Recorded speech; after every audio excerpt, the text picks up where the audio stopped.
Hey family, welcome to the show. This is going to be my first full album analysis, deep dive. And we're going to do this track by track, dive into the lyrics because it's all about words and music, and dig into some of the little notes and reviews and things like that, all the little fun tidbits. And this is going to be Taylor Swift's Folklore. And I have to thank my dear sister, Nicole, a fellow Swiftie. Thank you so much for your donation. I appreciate that. If you guys are interested in helping support this channel and keeping content out there, support your favorite artists, I have links right down below to do that. You can even join our Patreon for just $1 a month, and it really helps. So we're also going to be doing whole concerts of Taylor. And I'm thinking I'm going to be doing them on my Patreon, so we don't have to worry about any kind of issues when it's on YouTube. You know, this was conceived, the whole album was conceived during COVID. It explores themes of escapism, nostalgia, romanticism.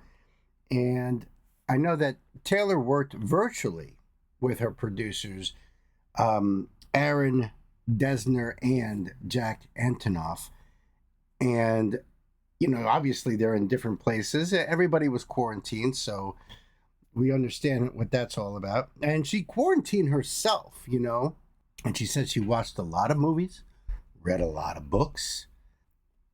All the links for these songs are going to be down below in that description box too. It's all about supporting the original artist, Taylor Swift. I am going to have to pause at least once during each song because of copyright stuff. You guys understand. But it's all right because at least I get my thoughts out a little bit. I want to talk about the music anyway before we dive into the lyrics. So glad you guys are here. If you like the vibe, hit that like, smash that subscribe, turn on your notifications. Always more Taylor Swift coming out. Let me do this. We're going to start on track number 1, which is called The One. Now, a little stuff about this track. It debuted at number 4 on the Billboard Hot 100 on the week of August 8th, 2020. And it was the second single from the album. It centers around nostalgic remembrance of myths and lost loves. She contemplates an alternative life in which her old wishes had come true and resulted in a relationship with an ex-lover. It shares a similar sentiment to I Almost Do from the album Red. The number 1 is a callback to folk moments from that album. So you see how it's always connections with Taylor. All right, so let's first do this. And we are ready to go, kids. So let's buckle up, pedal to the metal.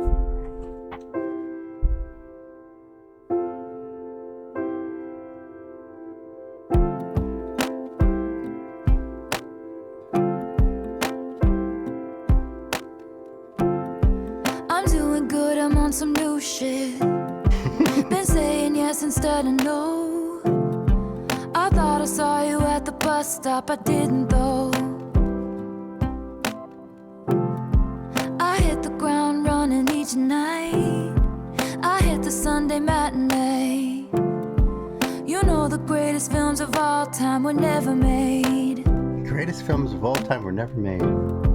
I guess you never know, never know. And if you wanted me, you really should have showed. And if you never bleed, you're never gonna grow. And it's all right now, but we were something, don't you think so? Roaring 20s, tossing pennies in the pool. And if my wishes came true, it would have been you. Beautiful. I love the soft opening to this album. That's what you call that. The soft opening, because it's not like coming out with you, you know, high energy kind of vibe. No, this is coming off like this is what the album's going to be about, folks. You know, it's called Folklore. And I'm digging it. I'm digging the piano in it. It's got a very open, spacey feel to it. And the beat, that sort of almost sounds like a click. Really cool, really cool. Her voice is velvety smooth as we expect. True, it would have been you. In my defense, I have none for never leaving well enough alone. But it would have been fun if you would have been the one. If you would have been the one.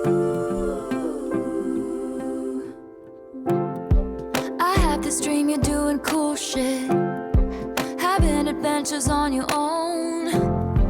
You meet some woman on the internet and take her home. We never painted by the numbers, baby, but we were making it count. You know the greatest loves of all time are over now. Interesting. I guess you never know, never know. And it's another day waking up alone. But we were something, don't you think so? Roaring 20s, tossing pennies in the pool. And if my wishes came true, it would have been you.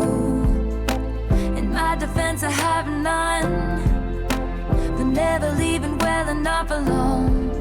But it would have been fun if you would have been the one. I persist and resist the temptation to ask you if one thing had been different. Would everything be different today?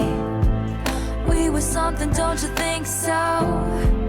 Rose flowing with your chosen family. And it would have been sweet if it could have been me. In my defense, I have none for digging up the grave another time. But it would have been fun if you would have been the one. Ooh. Nice, nice.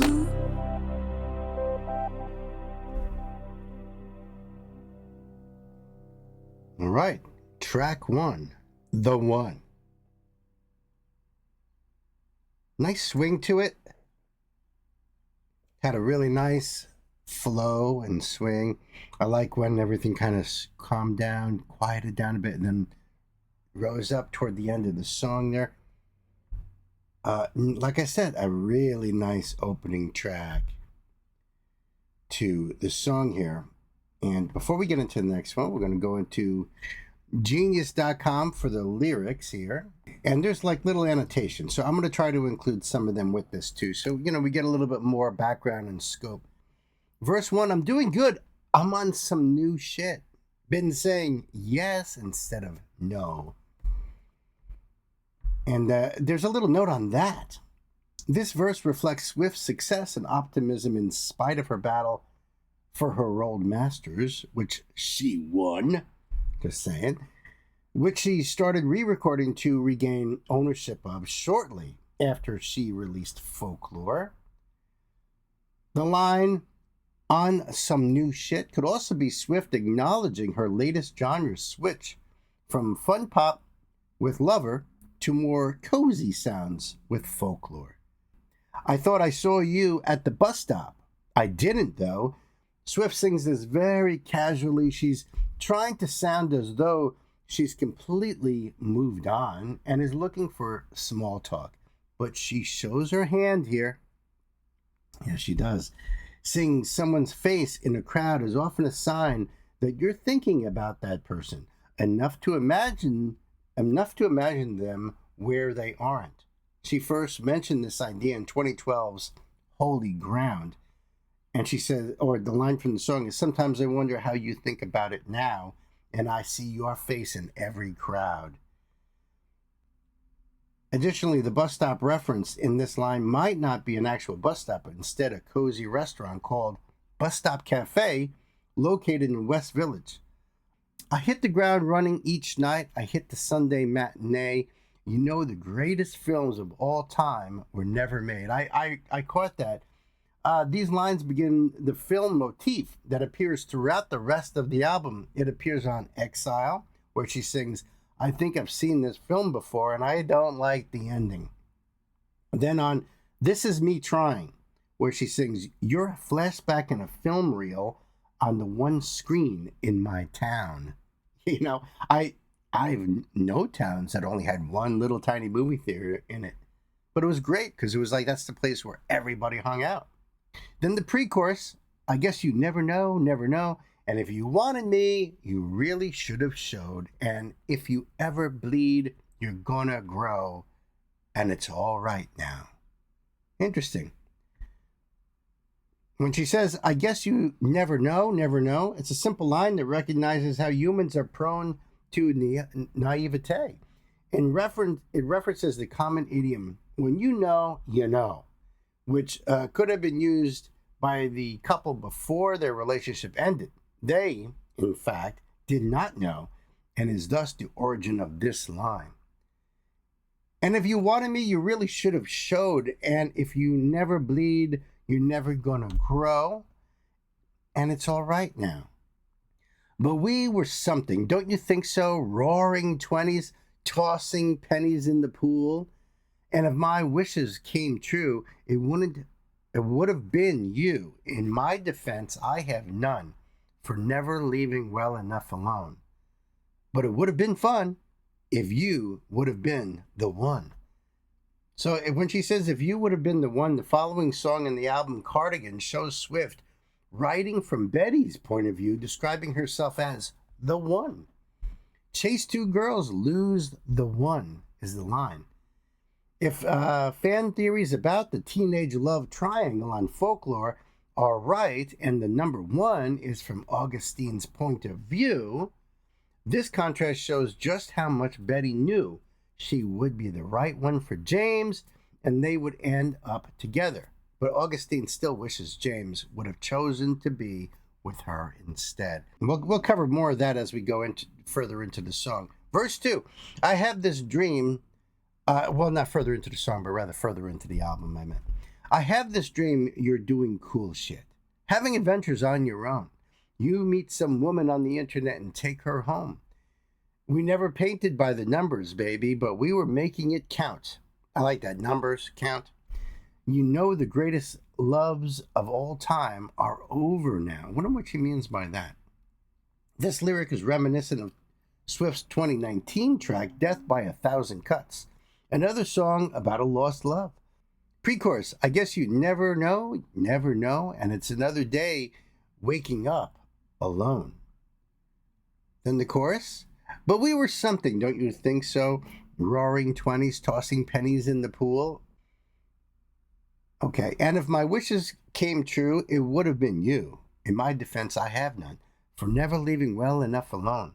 But it would have been fun if you would have been the one. Then to the bridge. I persist. I persist and resist the temptation to ask you, if one thing had been different, would everything be different today? Then to the chorus. We were something, don't you think so? Rosé flowing with your chosen family, and it would have been sweet if it could have been me. In my defense, I have none for digging up the grave another time, but it would have been fun if you would have been the one. Now that line, digging up the grave, is to revisit some ancient history. Here, her past with the song's subject. With the phrase another time, she admits that she has, not once, but on multiple occasions, dug out these memories. If Swift is singing as herself, this could suggest that this is not the first song she recorded for The One. The line's morbid imagery is echoed on the album's fifth track, My Tears Ricochet, which also uses death as a metaphor for the end of a relationship. She sings, if I'm dead to you, why are you at the wake? Now, there is a couple of things I wanted to add into this first track. On a conversation with Aaron Dessner for Folklore, the Long Pond studio sessions, Aaron and Taylor, they both said, Aaron said, it was funny because I felt like you captured the spirit of the whole record with that song, with the one in the sense of just the way it opens. I'm doing good. I'm on some new shit. Been saying yes instead of no. And I was like, is she talking about writing songs with me and everything else at the same time or something? And then Taylor says, I think it has a double meaning. Opening the album with those words, it implies to the situation that the song is about, the song is written about, when you're updating a former lover on what your life is like now and trying to be positive about it. But it was also where I am creatively, where it's like, I'm just saying yes. I'm just putting an album out on the worst time you could put one out. I'm just making stuff with someone who I always wanted to make stuff with, as long as I've been a fan of The National. I'm just going to say yes to stuff, and it worked out. So there we go. That's track number 1, The One. Okay, the next track is called Cardigan. And I did this song, the Long Pond Sessions version, back on July 31st of 2024. So I haven't done the audio version, just that one particular one. And then that's when I started the whole rabbit hole of the teenage love triangle between Betty, James, and August. So let's do this first one here. I'm going to pull the screen up for you, and then we'll hit those lyrics up afterward. And we're ready to go, guys. So let's go.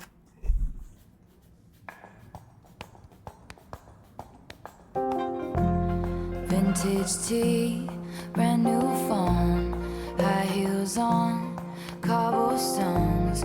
When you are young, they assume you know nothing. Sequin smile, black lipstick, sensual politics. When you are young, they assume you know nothing. Love the flow on this. Now, this is written in the key of E flat minor, and that minor gives it that melancholic, almost sad feeling to it. Brilliant song. And again, this is from Betty's point of view, from what they call, and this I just learned, this is called cottagecore aesthetic. So that's basically the idea of life in a rural setting, in indoors, outdoors, even clothing, crafts, and that sort of thing. That rural way of life. It's the first song that Swift collaborated with Desner on for this album, and I believe it was the lead single on this album as well. But I knew you dancing in your Levi's, drunk under a street light. I knew you, hand under my sweatshirt, baby kiss it better. And when I felt like I was an old cardigan under someone's bed, you put me on and said I was your favorite. A friend to all is a friend to none. Chase 2 girls, lose the one. When you are young, they assume you know nothing. But I knew you, playing hide and seek and giving me your weekends. I knew you, your heartbeat on the high line, once in 20 lifetimes.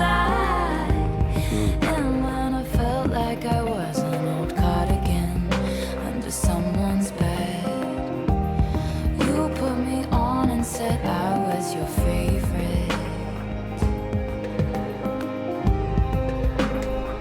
I read on the 63rd annual Grammy Awards, when the song was nominated, that she performed this song on stage in this elaborate cottage with like moss-covered roofs and everything. And I don't know if she was sitting on a roof or something. I don't think I was watching the Grammys at the time, so I don't recall it. But so many great reviews saying about it was the best performance of the night, and it was magical. It was like Lord of the Rings. It was really cool stuff. So I'm sad that I missed it. So maybe one of these days we'll do another separate video on just that performance too.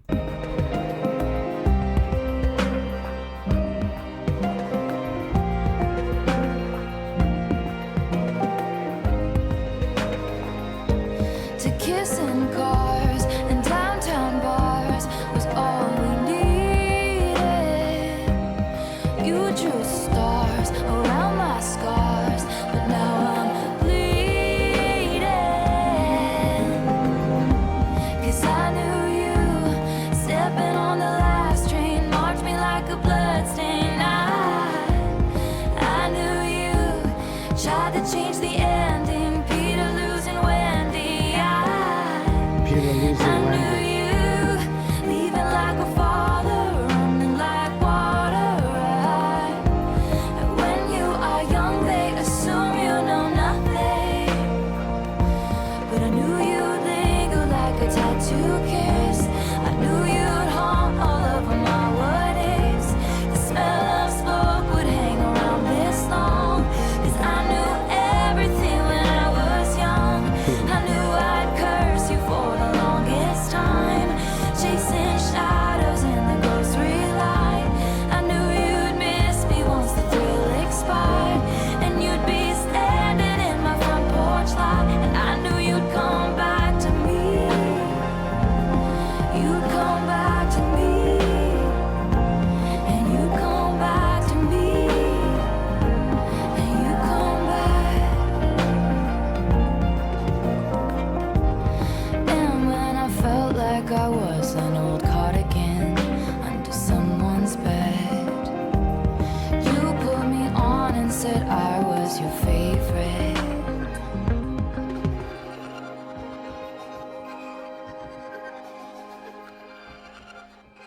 I like how that ends kind of scratchy and almost sounds like an old record going around. So the orchestration, the orchestration in that was done by Aaron's brother Bryce in a separate studio. So that was really cool. Yep, the next track is The Last Great American Dynasty. But before we get on to that,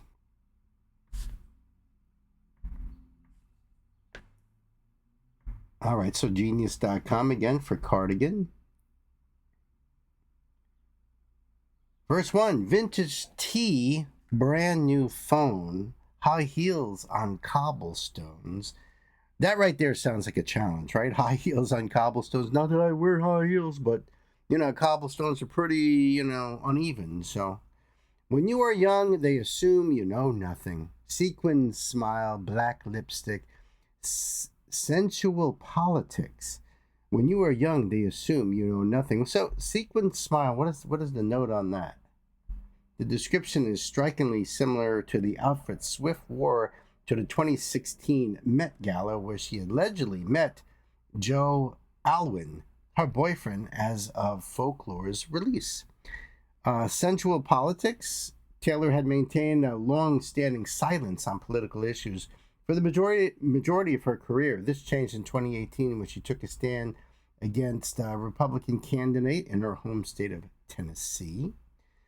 When we were young, they assume you know nothing. The idea of youth being too naive to understand or change the world is a common critique. It's dismissive and assumes that people like Taylor have nothing to contribute to serious discussions. Chorus, but I knew you, dancing in your Levi's, drunk under a streetlight. I knew you, hand under my sweatshirt. Baby, kiss it better. Then into the refrain, and when I felt like I was an old cardigan under someone's bed, you put me on and said I was your favorite. Listen, cardigans are awesome sweaters. Verse 2, I feel to all, a friend to all is a friend to none. Chase two girls, lose the one. When you are young, they assume you know nothing. Back to the chorus, but I knew you playing hide and seek and giving me your weekends. I knew you. your heartbeat on the high line once in 20 lifetimes. And when I felt like I was an old cardigan under someone's bed, you put me on and said I was your favorite. To kiss in cars in downtown bars was all we needed. You drew stars around my scars, but now I'm bleeding. 'Cause I knew you, stepping on the last train, marked me like a blood stain. I knew you, tried to change the ending. Peter losing Wendy. So the Peter losing Wendy is obviously a nod to Peter Pan. But let's see. Stepping on the last train, this lyric parallels sentiments found in Swift's The Archer from her album Lover, where Swift expresses her aversion to commit in relationships using similar imagery. Easy they come, easy they go. I jump from the train, I ride alone. Okay, mark me like a bloodstain. Swift often describes someone's impact on her life by liking their influence to a stain. A prominent example appears in October 2014's Clean, where she sings, "You're still all over me like a wine-stained dress I can't wear anymore. I knew you leaving like a father, running like water. And when you are young, they assume you know nothing. But I knew you'd linger like a tattooed kiss. I knew you'd haunt all of my what ifs. The smell of smoke would hang around this long, 'cause I knew everything when I was young. I knew I'd curse you for the longest time, chasing shadows in the grocery line. I knew you'd miss me once the thrill expired, and you'd be standing in my front porch light, and I knew you'd come back to me. You'd come back to me, and you'd come back to me, and you'd come back to me." Back to the refrain, or really it's the coda. "And when I felt like when I was an old cardigan under someone's bed, you put me on and said I was your favorite." Accompanied by the release of her project written and recorded during the lockdown, Cardigan is the lead single from Taylor Swift's 8th studio album, Folklore. In the music video, which was written and directed by Taylor and shot during the COVID-19 pandemic, finds Taylor shifting through different places by the magic of playing the piano. She revealed in a tweet that everyone who was on set took extra precautions to prevent the spread of the virus. Of course. Cardigan is believed to be the first part of Folklore's teenage love triangle told from the point of view of Betty. The storyline is followed by August and Betty. Swift explained in a live chat the night of Folklore's release that there's a collection of 3 songs I refer to as the teenage love triangle. These 3 songs explore a love triangle for all 3 people's perspective at different times in their lives. And that's the important part right there, is the different times in their lives. Our next track, and this one I'm not familiar with, so we're going to check this out after the lyrics.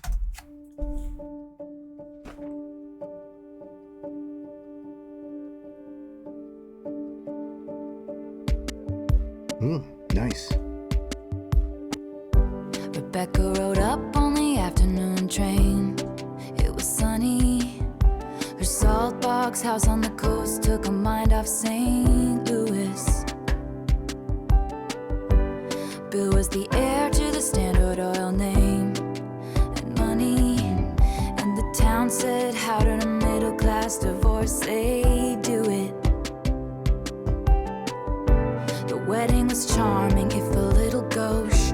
There's only so far new money goes. They picked out a home and called it Holiday House. Their parties were tasteful, if a little loud. The doctor had told him to settle down. It must have been her fault his heart gave out. And they said, yeah, I did this song on a live stream actually. Because I remember the storyline there with the heart giving out, and the Standard Oil air, and the parties being very gauche. I do remember that. There goes the last great American dynasty. Who knows if she never showed up, what could have been? There goes the maddest woman this town has ever seen. She had a marvelous time, ruining everything. Rebecca gave up on the Rhode Island set forever. Flew in all her bitch pack friends from the city. Filled the pool with champagne and swam with the big names and blew through the money on the boys and the ballet. And losing on card game bets with Dolly. And they said, this is like such a great storytelling narrative from Taylor. She's a great storyteller, which is why one of the many reasons I love Taylor Swift is that such a great storyteller. I can picture everything in my head, and the way she sings it, it feels very conversational, like she's sitting right across from you, you know? card game bets with Dolly. And just telling you these stories. And they said, there goes the last great American dynasty. Who knows if she never showed up, what could have been? There goes the most shameless woman this town has ever seen. She had a marvelous time, ruining everything. They say she was seen on occasion, pacing the rocks, staring out at the midnight sea. And in a feud with her neighbor, she stole his dog and died at Key Lime Green. 50 years is a long time. Holiday house side, quietly on that beach, free of women with madness, the men in bad habits, and then it was bought by me.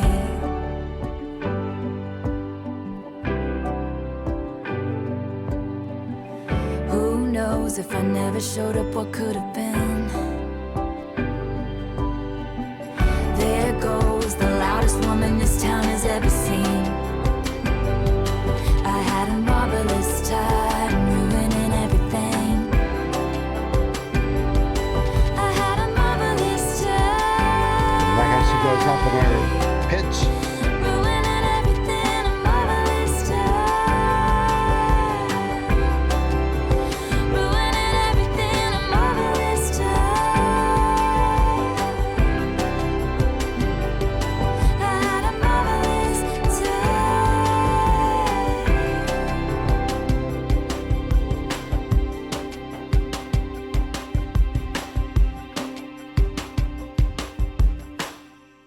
I love it. Very upbeat.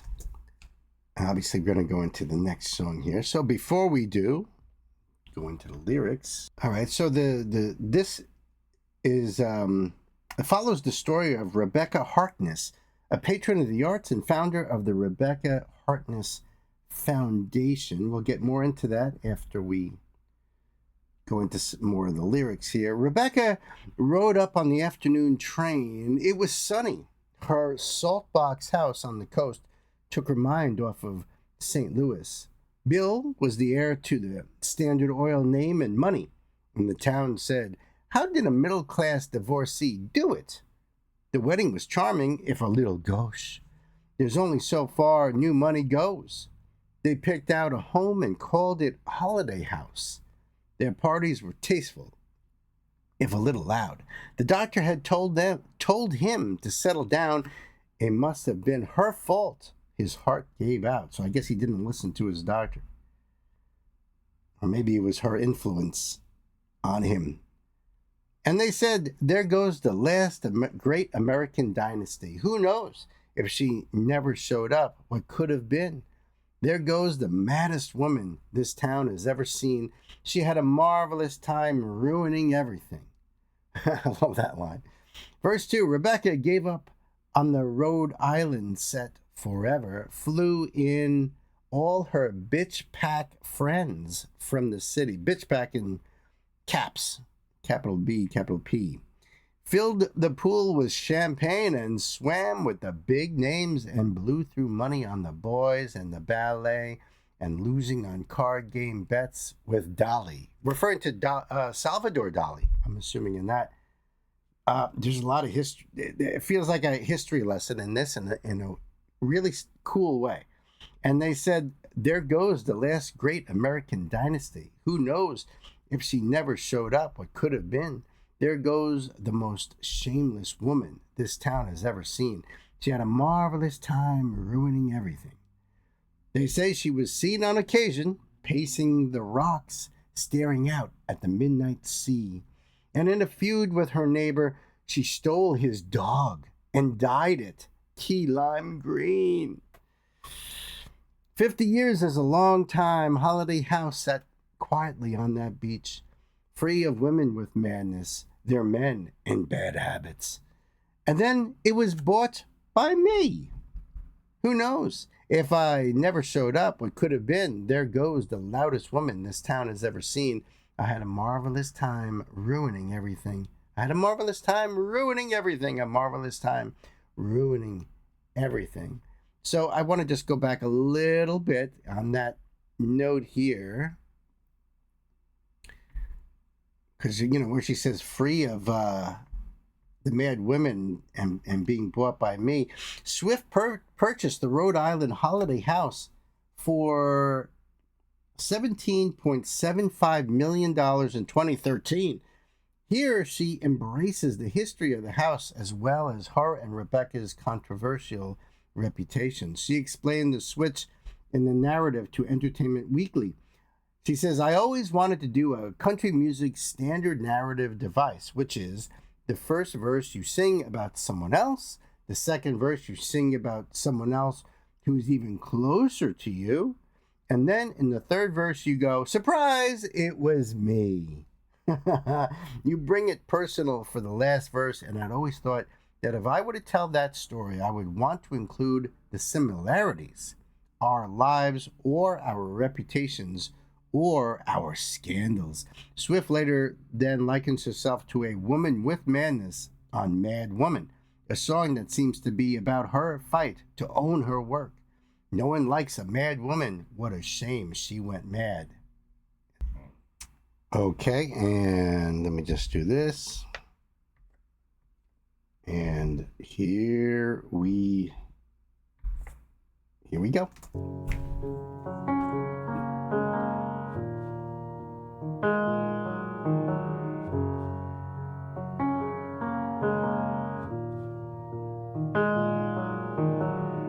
I can see you standing, honey, with his arms around your body. So Exile is in collaboration with the singer from Bon Iver and Justin Vernon. And I'm not that familiar with Bon Iver, to be quite honest with you. I know that they're an American band. I know that Justin and I believe Desner are also in a band together, the Big Red Machine or something like that. So I could get the connection there. And then, honey, with his arms around your body, laughing but the joke's not funny at all. I like hearing the birds. And it took you 5 whole minutes to pack us up and leave me with it, holding all this love out here in the hall. I think I've seen this film before, and I didn't like the ending. Yeah, so you going back to that line, I think I've seen this film before and I didn't like the ending, like we said earlier. I love his rich baritone voice. I think it's gonna counter Taylor's, higher pitched and softer sounds just wonderfully. So let's see how she comes in on this. You're not my homeland anymore, so what am I defending now? You were my town, now I'm in exile seeing you out. I think I've seen this film before.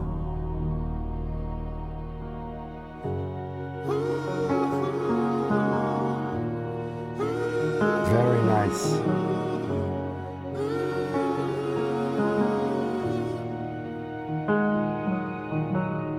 I can see you staring, honey, like he's just your understudy, like he'd get your knuckles bloody for me. Second, third, and hundredth chances, balancing on breaking branches. Those eyes add insult to injury. I think I've seen this film before, and I didn't like the ending. I'm not your problem anymore. So who am I offending now? You were my crown, now I'm in exile, seeing you out. I think I've seen this film before, so I'm leaving out the side door. So step right out. Nice. There is no amount of cry I can do for all this time. We always walked a very thin line. You didn't even hear me out. Didn't even hear me You never out. gave a warning I sign. gave so many All this signs. time, I never learned to read your Never mind. learned to read my I couldn't mind. turn things Never around, turn things 'cause you around. never gave a warning I sign. gave so many signs. So many signs, so many signs. Didn't even see the signs. I think I've seen this film before, and I didn't like the ending. You're not my homeland anymore. So what am I defending now? You were my town, now I'm in exile, seeing you out. I think I've seen this film before, so I'm leaving out the side door. So step right out. There is no amount of crying I can do for all this time. We always walked a very thin line. You didn't even hear me out. Didn't even hear me Never out. gave a warning I sign. gave so many All this signs. time, I never learned to read your mind. Never learned to read my Couldn't mind. turn things Never around. turn things Never around. gave a warning I sign. gave so many signs. So many signs. So many signs. Just never gave a warning sign.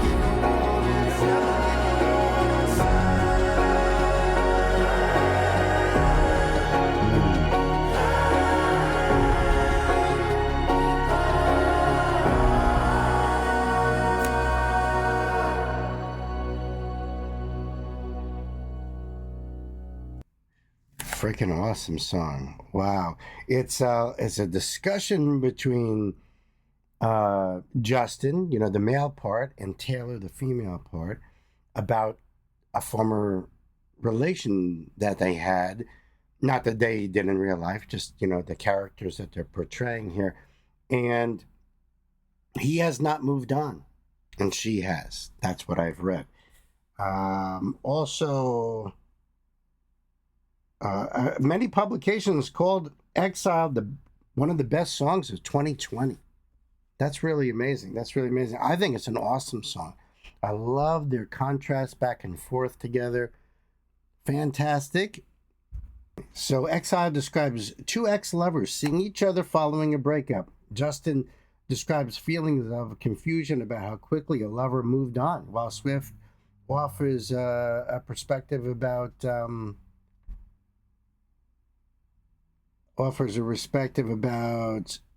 repeated warning signs that the relationship was no longer working. So it's like that failure to communicate. It's also worth noting the contrast between Vernon's rougher voice and Swift's smoother one, which mirrors the contrast between their views of the relationship. Yeah, that's exactly right. First one is Justin. I see you standing, honey, with his arms around your body. Laughing, but the joke's not funny at all. And it took you 5 whole minutes to pack us up and leave me with it, holding all this love out here in the hall. And then the chorus as Justin, I think I've seen this film before and I don't like the ending. You're not my homeland anymore, so what am I defending now? You were my town, now I'm in exile, seeing you out. I think I've seen this film before. Post-chorus is Justin with the ooh-oohs. That's the post-chorus. Verse 2 with Taylor, I can see you staring, honey, like he's just your understudy. This guy with his arms around my body. Like you'd get your knuckles bloody for me. Second, third, and 100th chances. Balancing on breaking branches. Those eyes add insult to injury. I get it. I think I've seen this film before, Taylor, on this chorus, and I didn't like the ending. I'm not your problem anymore. So who am I offending now? You were my crown. Now I'm in exile, seeing you out. I think I've seen this film before, so I'm leaving out the side door. I love that, like the counterpoint between the two ex-lovers and how they're feeling. The bridge is Justin, Taylor, and then both. So step right out. There is no amount of crying I can do for you. All this time, we always walked a very thin line. You didn't even hear me out. You didn't even hear me out. You never gave a warning sign. I gave so many signs. His hard part. All this time, I never learned to read your mind, which she says too, never learned to read my mind. I couldn't turn things around. She says, you never turn things around. See that? Communication is such an important aspect of a relationship. Seriously. Seriously, the most important thing. Because you never gave a warning sign, he sings. And she says, I gave so many signs. Then they both together, so many signs, so many signs. And she says, you didn't even see the signs. You know, fellas, pay attention. Listen to this guy. Listen to a man who's been around the block a few times, learned a few things. Pay attention. Look for those signs. Then the chorus, Taylor, then Justin, and then Taylor. I think I've seen this film before, and I didn't like the ending. You're not my homeland anymore, so what am I defending now? You were my town, now I'm in exile, seeing you out. I think I've seen this film before, so I'm leaving out the side door. And the outro, it's Justin, then Taylor. So step right out. There is no amount of crying I can do for you. All this time, we always walked a very thin line. You didn't even hear me out. Didn't even hear me out, she counters.